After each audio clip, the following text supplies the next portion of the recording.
Okay, so it's about 6 o'clock in the morning in Far North Queensland Australia. I'm just south of Cairns at the moment at a place called the Golden Hole. So although that water looks inviting, it is crystal clear. A local farmer who came out on a kayak tour with me about a week ago, he told me there's a 4-metre crocodile hangs out in this hole here. So I'm definitely not going in that water. Saltwater Australian crocodile has more bite pressure per square inch than any other animal on the planet. So he's got a nasty bite on him. So we're going to hike along a track a little bit further up that sort of runs parallel with this river system. This is the Russell River, and there's some feeder creeks that run into this river system, and I'm going to drop into one of those creeks. Should be a waterfall up there. I'm going to hike in about 7 kilometres, see what I can and can't see along the way. Should be a good little adventure. All right, I haven't gone very far up this track. First creek crossing.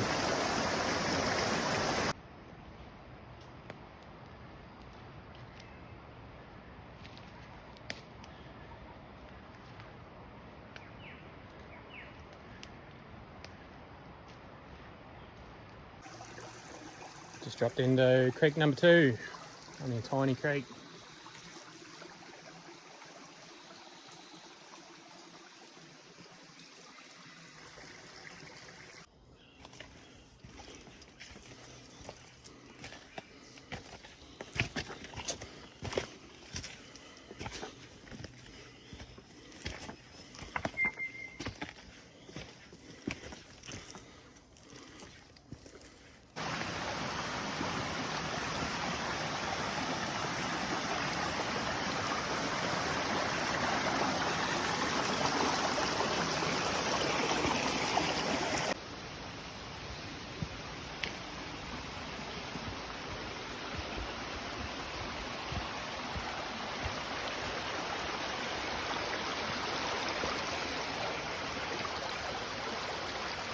Creek number 6.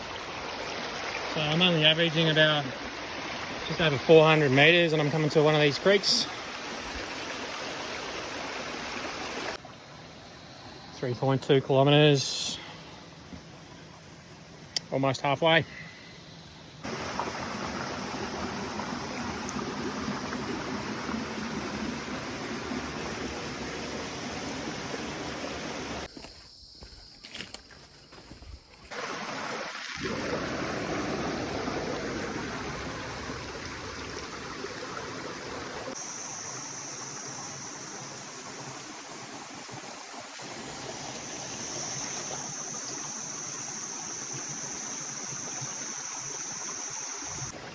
Okay, I was hiking along and came across this. This is a black bean pod. So, inside,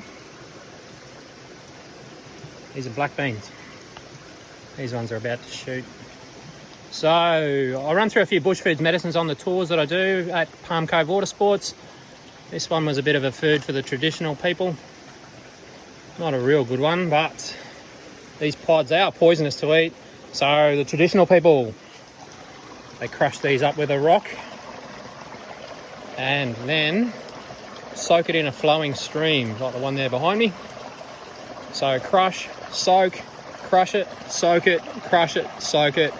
So they're leaching all the toxins out of this bean, and by the end you end up with a little bit of a paste that you make into a biscuit. So all the toxins were leached into the water, so not much nutritional value out of that, but if you're hungry, it's something to fill the stomach. All right, so it is quite hot and humid here in North Queensland. Now what I do is I freeze these plastic bottles a few days beforehand, give them a bit of a squeeze as you fill them up.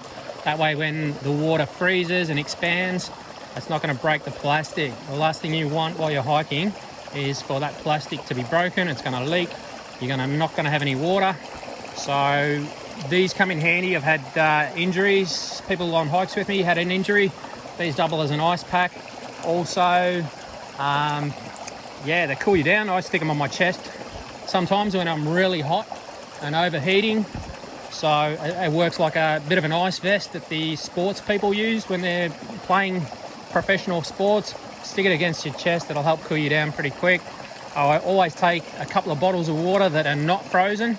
So I drink out of this, then as this melts, the bottles of water that are not frozen, I just pour it back into the frozen bottle.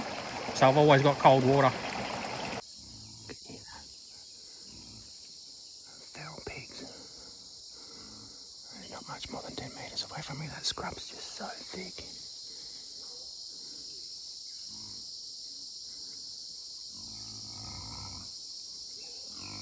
Oh yeah, they're pretty big.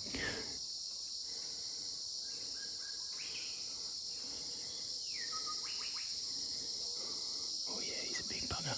You see him through there.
Hiking down this left-hand side of the creek.